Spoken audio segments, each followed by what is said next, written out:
بسم اللہ والصلاة والسلام علی رسول اللہ اما بعد فاعوذ باللہ من الشیطان الرجیم بسم اللہ الرحمن الرحیم ومن احسن قولا ممن دعا الى اللہ وعمل صالحا وقال اننی من المسلمین وقال النبی صلی اللہ علیہ وسلم من سلم المسلمون من لسانه ويده او كما قال علی النبی صلی اللہ علیہ وسلم۔ محترم و مکرم واجب الاحترام بزرگوں، اللہ تبارک و تعالیٰ کا بہت بڑا انعام اور احسان ہے کہ اللہ نے ہمیں ایمان عطا فرمایا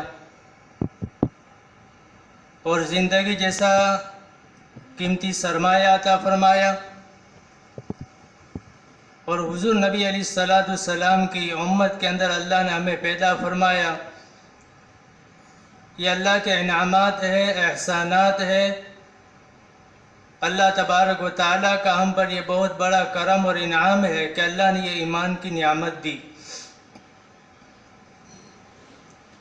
بات تو دراصل قربانی سے وجود میں آتی ہے کہ دین کی بات کو لوگوں تک پہنچانا بغیر مطالعے کے مشکل ہے۔ جب آدمی مطالعہ کرتا ہے اور دیر رات تک قرآن اور حدیث کی اوراق گردانی کرتا ہے، پھر دین کی بات لوگوں کو پہنچاتا ہے۔ بغیر مطالعے کے دین کی بات کا کہنا مشکل ہے، کیونکہ اللہ کے نبی علیہ الصلوۃ والسلام کی باتوں کو، قرآن کی آیتوں کو بغیر مطالعے کے کوئی آدمی بتا نہیں سکتا، کیونکہ تھوڑی نسبت غلط ہو گئی اللہ کے نبی کی حدیث کی طرف تو حضور علیہ السلام نے فرمایا کہ جس آدمی نے ایسی باتیں میری طرف منسوب کی جو میری زبان مبارک سے نہیں نکلی تو چاہیے کہ وہ اپنا ٹھکانہ جہنم میں بنا لے۔ اس لیے مسئلہ عمل کا ہے۔ بیانات تو عمومی طور پر بہت ہوتے ہیں، اصل آدمی اپنے عمل کے اعتبار سے کمزور ہوتا ہے کہ عمل زندگی میں ایمان کے بعد عمل صالحہ کا اللہ کا مطالبہ ہے، اور انسانی زندگی کا سب سے بڑا مقصد یہی ہے دنیا میں آنے کا کہ ایمان کے بعد اپنے عمل کے اندر کامل اترے۔ اس لیے اللہ تبارک و تعالیٰ نے قرآن میں فرمایا وَمَا أَصَابَكُم مِّن مُّصِيبَةٍ فَبِمَا كَسَبَتْ أَيْدِي النَّاسِ، جو پچھلی جمعہ میں ہم نے سنا کہ سارے بگاڑ اور سارے حالات کا تعلق اعمال سے ہے، کہ آدمی اس حقیقت تک نہیں پہنچتا ہے۔ اپنے عیش و عشرت اور سکون حاصل کرنے کے لیے دنیا کی ساری مادی اسباب انسان حاصل کر لیتا ہے، مکانات، کھانے پینے کی اشیاء، زندگی کے سامان، سواری کے سامان آدمی خرید لیتا ہے، لیکن اللہ تبارک و تعالیٰ فرماتے ہیں ان مادی اسباب میں، تمہاری عیش و عشرت کے اسباب میں سکون نہیں ہے، زندگی کا اطمینان نہیں ہے۔ زندگی کا اطمینان کس میں ہے؟ الا بذکر اللہ تطمئن القلوب، کہ تمہارے زندگی میں اور تمہارے دلوں میں اطمینان اور سکون اور راحت اس وقت حاصل ہوگی جب تمہارے دل میں اللہ کا ذکر ہو، اللہ کی یاد ہو، اللہ کے اوامر حضور کے طریقے میں تمہاری زندگی میں ہو، تب تمہاری زندگی کے اندر سکون ہوگا، عافیت ہوگی، حالات کا مقابلہ کرنا آسان ہوگا، مشکلات میں صبر کرنا آسان ہوگا۔ جب دلوں میں اللہ کا ذکر نہیں، اللہ کا خوف نہیں، اللہ کا تعلق نہیں، تو آدمی کو حالات میں، بیماری میں، پریشانی میں صبر کرنا مشکل ہے۔ اس لیے سب سے پہلے اپنے دل پر محنت کرو کہ دل کی دنیا کو صاف کرو۔ انبیاء علیہ السلام نے انسانوں کے دلوں کا صحیح رخ کیا، تو ہماری زندگی میں ہمارے دلوں پر کافی محنت ہو، ایمان پر، اعمال پر، اللہ سے تعلق، کہ اس وقت کا سب سے بڑا امت کا جرم یہ ہے کہ امت نے دنیا کے اسباب کی تو آواز لگانا شروع کر دی اور برسوں سے آواز لگا رہے ہیں، لیکن انسانوں نے اور ایمان والوں نے جو آواز لگانی تھی، اللہ کی صدا بلند کرنی تھی، یہ چھوڑ دیا، جس کی بنیاد پر اللہ نے دنیا کے حوالے کر دیا۔ یہ اس امت کا سب سے بڑا جرم ہے، جو اس امت کی میراث ہے کہ اللہ کی صدا اپنی بستیوں میں، اپنے گھروں میں، اپنے علاقوں میں، اپنے صوبوں میں، اندرون اور بیرون اللہ کی صدا بلند کرو، اللہ تبارک و تعالیٰ کی بڑائی اور عظمت انسانوں کے دلوں میں بٹھاؤ۔ جب تک اللہ سے تعلق صحیح ہوگا تو زمین اور آسمان کی مخلوقات تمہارے ساتھ صحیح معاملہ کرے گی، اور جب زمین اللہ سے تعلق بگڑے گا تو زمین اور آسمان کی مخلوقات تمہارے خلاف ہو جائے گی، یہاں تک کہ تمہارے پیدا شدہ بچے تمہارے سامنے جوتے اٹھائیں گے۔ اس سے امید مت رکھنا، جب تم نے اپنے رب سے اور اپنے نبی سے بغاوت شروع کر دی تو پھر اپنے بچوں سے اطاعت اور اپنے بچوں سے راحت حاصل کرنے کی نیت نہ کرنا، کہ ساری زندگی اور ساری مخلوقات کا تعلق ہمارے ساتھ اللہ تبارک و تعالیٰ نے اپنے تعلق کے ساتھ معلق رکھا ہے، کہ اپنے رب سے تعلق مضبوط کرو تو اللہ تبارک و تعالیٰ ہوا کے نظام کو بھی تمہارے تابع کریں گے۔ پہاڑ، کشتی، سمندر، زمین اور آسمان کی مخلوقات یہ ایمان والوں کی غلام ہے۔ جب تک مومن دنیا میں رہے گا اللہ تبارک و تعالیٰ ان نظام کو چلاتے کس بنیاد پر؟ ایمان کی بنیاد پر۔ تو ایمان والوں کے لیے اللہ نے یہ تبارک و تعالیٰ نے یہ ساری مخلوقات ہماری غلامی کے لیے پیدا کی ہے، اور ہمیں اللہ نے کس لیے پیدا کیا ہے اس بات تک ہم نہیں پہنچتے ہیں۔ کیا ہماری زندگی کا مقصد کیا ہے؟ ہمارے وجود کا مقصد خالی اکل و شرب، کھانا پینا نہیں ہے، عیش و عشرت حاصل کرنا نہیں ہے، مکانات اور شادی نہیں ہے۔ ہماری زندگی کا مقصد اللہ تبارک و تعالیٰ کو راضی کرنا ہے، اور اللہ تبارک و تعالیٰ راضی ہوں گے حضور کے طریقے پر، کہ جس کو ہم نے چھوڑا تو اللہ نے دنیا کے حوالے کر دیا۔ اس لیے صحابہ کرام کی زندگی ہمارے سامنے مشعل راہ ہے۔ حیات الصحابہ اور حکایت صحابہ یہ ہماری زندگی گزارنے کے اصول ہے، کہ حضور علیہ السلام کی جو بات صحابہ کی زندگی میں صحابہ کے کانوں میں آتی تھی، صحابہ کرام اس پر فوراً عمل کرتے تھے، کہ اللہ کے نبی نے یہ فرمایا، اللہ کے نبی علیہ السلام نے یہ بات بیان فرمائی تو فوراً عمل میں آ جاتی تھی، اور یقین کے ساتھ اس پر عمل کرتے تھے تو اللہ کی مدد آتی تھی۔ آج ہمارے اعمال میں یقین نہیں ہے، خشوع خضوع للہ اور اخلاص نہیں ہے، بلکہ اعمال میں استقامت بھی نہیں ہے، کہ تھوڑا عمل ہو لیکن استقامت کے ساتھ اس پر اللہ کی مدد ہے۔ قرآن کا ایک پارہ نہیں بلکہ ایک رکوع روزانہ پڑھو، روزانہ تم ایک تسبیح پڑھ سکو تو ایک تسبیح پڑھو، آدھی بھی پڑھو، پر استقامت کے ساتھ روزانہ پڑھو۔ ہر عمل، نماز تو کہ استقامت کے ساتھ، تمہارے اندر نوافل اور سنتوں کی کثرت نہ کرو تو نہ کرو، لیکن فرائض اور سنتوں پر تم پابند رہو، اور استقامت کے ساتھ تم اس پر جڑے رہو، جمے رہو، جس پر اللہ تبارک و تعالیٰ کے مدد کے وعدے ہیں، جو صحابہ کرام کی زندگی سے ہمیں حاصل ہوا ہے، کہ اللہ کے نبی علیہ السلام کی صحبت میں رہ کر عمل میں استقامت تھی، کہ استقامت کے ساتھ اللہ تبارک و تعالیٰ کی مدد ہے۔ جب موقع ملا عمل کر لیا، اور جب دنیا میں مشغول ہو گئے چھوڑ دیا، تو پھر یہ اندر کی ایمان اور اعمال کی کمزوری ہے، اس سے تعلق مع اللہ نہیں جڑے گا، اس سے اللہ کا تقوی حاصل نہیں ہوگا، گناہوں سے بچنا مشکل ہو جائے گا جب آدمی فرائض اور سنتوں کو چھوڑے گا، اور جب فرائض اور سنتوں پر چلے گا تو گناہوں سے بچنا آسان ہوگا۔ کہ نماز کی پابندی آنکھوں کی تمہاری پابندی ہے، کہ جب تک ایمان والا نماز کی پابندی کرے گا اس کی آنکھیں صحیح دیکھے گی، اس کی زبان صحیح بولے گی، اس کی پوری باڈی صحیح چلے گی۔ اس لیے قرآن کا چیلنج ہے کہ نماز بے حیائی سے تمہیں روکے گی، فحش کاموں سے تمہیں روکے گی۔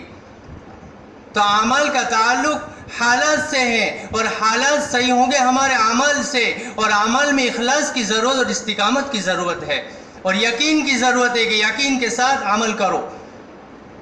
روایتوں میں آتا ہے کہ اللہ کے نبی کے زمانے میں جب صحابہ نبی کی زبان سے جو بات سنتے تھے اس پر کیسا استحضار کے ساتھ، یقین کے ساتھ عمل کرتے تھے، کہ اللہ کے نبی نے فرمایا میرے صحابہ کی جماعت تم رات کو اپنے بستروں میں جاؤ تو آیت الکرسی پڑھ کے سویا کرو۔ تو کہ اللہ کے نبی اس کا کیا فائدہ ہے؟ اللہ کے نبی علیہ السلام نے فرمایا کہ تم آیت الکرسی پڑھ کے اپنے بستروں میں رات کو سو گے، قیام کرو گے، تو اللہ کے فرشتے تمہارے گھروں کی چھت سے آسمانوں تک تمہاری حفاظت کریں گے۔ روایتوں میں آتا ہے، مورخین نے لکھا ہے کہ صحابہ کرام نے اس پر عمل شروع کر دیا، یہاں تک روایتوں میں آتا ہے کہ صحابہ نے فرشتوں سے مصافحہ کیا، اور اپنی نظروں سے اپنی چھتوں میں فرشتوں کو دیکھا۔ ایسی بہت ساری روایات ہے کہ اللہ کے نبی علیہ السلام نے صحابہ کرام کی جماعت کو اعمال کے ساتھ جڑا، اسباب کے ساتھ نہیں، اعمال سکھلائے۔ کہ بھائی روزی کی مشکلات ہے، تنگی ہے، تو اللہ کے نبی ہم کیا کریں؟ تو اللہ کے نبی علیہ السلام نے فرمایا کہ تم اپنی مسجد میں آؤ تو سیدھے پیر سے داخل ہو اور 3 سنتوں کو زندہ کرو کہ مسجد میں داخل ہونے کی دعائیں پڑھو اور سورہ اخلاص پڑھو اور اعتکاف کی نیت کرو۔ تو اس سے کیا فائدہ ہوگا؟ تو کہ اس سے فائدہ یہ ہوگا کہ اللہ کے نبی صلی اللہ علیہ وسلم نے فرمایا کہ تمہاری روزی میں برکت ہے۔ روایتوں میں آتا ہے، مورخین نے لکھا ہے کہ جو صحابی رزق کی تنگی کا سوال لے کر آئے تھے، اللہ کے نبی نے یہ عمل بتایا کہ مسجدوں میں آنے کی سنتوں کا اہتمام کرو، سیدھے پیر سے داخل ہونا، سورہ اخلاص پڑھنا، اعتکاف کی نیت پڑھنا اور سورہ اخلاص کی تلاوت کرنا مسجد میں آتے وقت، اللہ تمہاری روزی میں برکت دیں گے۔ تو فرمایا کہ وہ اپنی روزی کی تنگی کی شکایت لے کر آیا تھا کہ اللہ کے نبی سے فرمایا تھا کہ اللہ کے نبی میری بہت ساری عیال اور خاندان ہے اور روزی میں تنگی ہے۔ ایک زمانہ گزر گیا، اللہ کے نبی سے ملاقات ہوئی، فرمایا ما حالک، آپ کا کیا حال ہے؟ فرمایا اللہ کے نبی، اللہ نے مجھے اتنی برکت دی اتنی برکت دی کہ میں اپنے گھر والے، اپنے رشتہ دار، اپنے پڑوسی پر خرچ کرتا ہوں، یہاں تک کہ میں اپنی بستی والوں پر خرچ کرتا ہوں۔ اے اللہ کے نبی صلی اللہ علیہ وسلم، اب بتاؤ میں اپنا مال کہاں خرچ کروں؟ کہ جو صحابی مال کی کمی کی شکایت لے کر آئے تھے، اور وقت آیا کہ اللہ نے اس کے مال میں برکت دے دی۔ کس بنیاد پر؟ کہ عمل کی بنیاد پر، کہ عمل کی بنیاد پر اللہ کے وعدے ہیں اور بے عملی پر اللہ کے کوئی وعدے نہیں ہے۔ روایتوں میں آتا ہے ایک صحابی اللہ کے نبی علیہ السلام کے زمانے میں، عبداللہ ابن جعفر رضی اللہ تعالیٰ عنہ ایک صحابی ہیں کہ اس کی لڑکی سے حجاج ابن یوسف وقت کے بہت بڑے ظالم تھے، انہوں نے حجاج ابن یوسف نے عبداللہ ابن جعفر کی بیٹی سے منگنی کی، رشتہ ڈالا کہ تمہاری بیٹی سے میرا نکاح کر دو۔ اور آپ جانتے ہیں تاریخ میں ہے کہ حجاج ابن یوسف کتنا بڑا وقت کا ظالم ہے۔ جب اس نے عبداللہ ابن جعفر کی یہاں اپنی بیٹی کے اپنا منگنی کا رشتہ بھیجا، عبداللہ ابن جعفر نے سوچا میں کیا کروں؟ اگر انکار کروں گا تو وقت کا بہت بڑا ظالم ہے، اور اگر اقرار کر لوں تو میری بیٹی اس ظالم کے گھر میں جائے گی۔ تو کیا اپنے دل میں سوچ رہے تھے، اپنی بیٹی سے فرمایا کہ بیٹی میں اس بات پر مجبور ہوں، میں کیا کروں؟ لیکن ایک عمل اللہ کے نبی علیہ السلام نے مجھے بتلایا ہے، اس پر آپ استقامت کے ساتھ عمل کرتے رہو۔ میں اس کو اقرار کر لیتا ہوں رشتہ، لیکن اللہ کی مدد آئے گی۔ نبی کی زبان سے جو بات نکلی وہ سچی اور یقینی ہے، اس پر عمل کریں گے، اللہ کے وعدے ہیں اس پر۔ تو اپنی بیٹی سے فرمایا کہ اے بیٹی، ایک عمل اللہ کی نبی علیہ السلام نے فرمایا کہ حالات میں، پریشانی میں، ابتلا میں، آزمائش میں جب تم بے چین ہو تو یہ دعا پڑھو، لا الہ الا اللہ الحلیم الکریم، سبحان اللہ رب العرش العظیم، الحمدللہ رب العالمین۔ پھر اللہ سے اپنی جو مرادیں اس کو مانگو تو اللہ تمہاری دعا فوراً قبول کر لیں گے۔ ایوی روایتوں میں آتا ہے کہ حجاج ابن یوسف سے رشتہ طے ہو گیا۔ پھر وہ وقت آیا کہ پہلی رات کا موقع ہے، عبداللہ ابن جعفر نے اپنی بیٹی کو حجاج ابن یوسف کے گھر میں بھیج دیا۔